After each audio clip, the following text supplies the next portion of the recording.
ഉറങ്ങിക്കിടന്ന 2 വയസ്സുകാരിയെ കിണറ്റിലെറിഞ്ഞു കൊന്ന കേസ് കേരള പോലീസിന് വലിയ തലവേദന സൃഷ്ടിക്കുകയാണ്. അറസ്റ്റിലായ പ്രതി ഹരികുമാറിനെ പോലീസ് കസ്റ്റഡി വാങ്ങി ചോദ്യം ചെയ്യാനാണ് പോലീസിന്റെ തീരുമാനം. ശ്രീജിത്ത് ശ്രീതു ദമ്പതികളുടെ മകൾ ദേവേന്ദുവാണ് കൊല്ലപ്പെട്ടത്. ശ്രീതുവിന്റെ അനുജൻ ഹരികുമാറാണ് ആ കുഞ്ഞിനെ കൊലപ്പെടുത്തിയത്. ഹരികുമാറിന് പല സ്ത്രീകളുമായി ബന്ധമുണ്ടായിരുന്നുവെന്നാണ് റിപ്പോർട്ടുകൾ. ശ്രീതുവുമായും വഴിവിട്ട ബന്ധത്തിന് ഇയാൾ ശ്രമിച്ചിരുന്നുവെന്നാണ് സൂചനകൾ.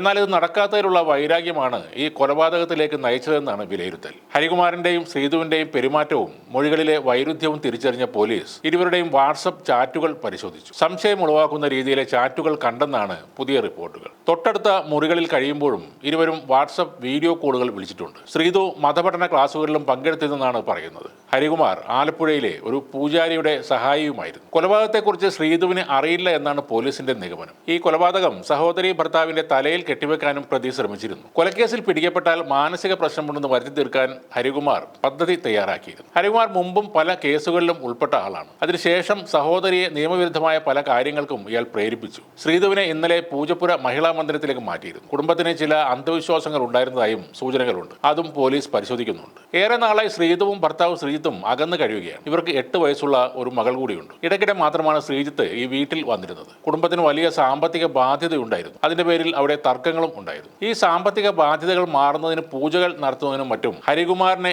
ഏർപ്പെടുത്തിയിരുന്നുവെന്നാണ് സൂചന. ആഭിചാര ക്രിയകളുമായി ബന്ധമുണ്ടോ എന്നും പോലീസ് സംശയിക്കുന്നുണ്ട്. സഹോദരിയെ ഇഷ്ടമായിരുന്നെങ്കിലും കുട്ടികളെ ഇഷ്ടമല്ലാതിരുന്നതിന്റെ കാരണം തേടുകയാണ് പോലീസ്. ആദ്യം സഹോദരനെ രക്ഷിക്കുന്ന മൊഴികളാണ് ശ്രീതുവിൽ നിന്നും വന്നത്. അതുകൊണ്ട് തന്നെ പോലീസ് ശ്രീതുവിനെയും സംശയിച്ചു. ഇളയ കുഞ്ഞ് ഉണ്ടായ ശേഷമാണ് സാമ്പത്തിക ബാധ്യതകൾ വന്നതെന്ന വിശ്വാസവും ഇവർക്കുണ്ടെന്നാണ് പറയുന്നത്. ഒരാഴ്ച മുമ്പ് ബന്ധുക്കൾ ചേർന്ന് ശ്രീതുവിനെയും ശ്രീജിത്തിനെയും ഒന്നിപ്പിക്കാൻ മധ്യസ്ഥ ചർച്ചകൾ നടത്തിയെങ്കിലും ശ്രീജിത്തിനൊപ്പം പോകില്ലെന്ന് ശ്രീതു വാശി പിടിച്ചു. ശ്രീജിത്ത് വീട്ടിലുള്ള ദിവസം തന്നെ ഹരികുമാർ ദേവേന്ദുവിനെ കൊലപ്പെടുത്തിയത് കൂടുതൽ സംശയങ്ങൾക്ക് വഴിവെക്കുകയാണ്. പോലീസ് സ്റ്റേഷനിൽ ഇപ്പോൾ ഹരികുമാർ ഭക്ഷണമൊന്നും കഴിക്കുന്നില്ല, വെള്ളം പോലും കുടിക്കുന്നില്ലെന്നാണ് റിപ്പോർട്ടുകൾ. പോലീസിന്റെ ചോദ്യങ്ങൾക്കൊന്നും ഇയാൾ മറുപടി നൽകുന്നില്ല. നിങ്ങൾ അന്വേഷിച്ച് കണ്ടെത്തൂ എന്നാണ് ഇയാൾ പോലീസിനോട് പറയുന്നത്. സ്വന്തം മകൾ മരിച്ചിട്ടും ശ്രീതുവിന് യാതൊരു ദുഃഖവും ഉണ്ടായിരുന്നില്ല. സംസ്കാര ചടങ്ങിൽ പോലും ആ യുവതി പങ്കെടുത്തിരുന്നില്ല. ഒരിക്കൽ ദേഷ്യത്തിൽ ദേവേന്ദുവിനെ ഹരികുമാർ വലിച്ചെറിഞ്ഞിട്ടുണ്ടെന്നും തന്നോടുള്ള ഇഷ്ടക്കൂടുതൽ കൊണ്ടാണ് മക്കളോട് ദേഷ്യപ്പെട്ടതെന്നും ശ്രീതു പറഞ്ഞത് കേസിലെ ഒരു പ്രധാന തുമ്പായി മാറിയിട്ടുണ്ട്. മൂത്ത കുട്ടിയെയും ഹരികുമാർ മുമ്പ് ഉപദ്രവിച്ചിരുന്നതായി റിപ്പോർട്ടുകളുണ്ട്.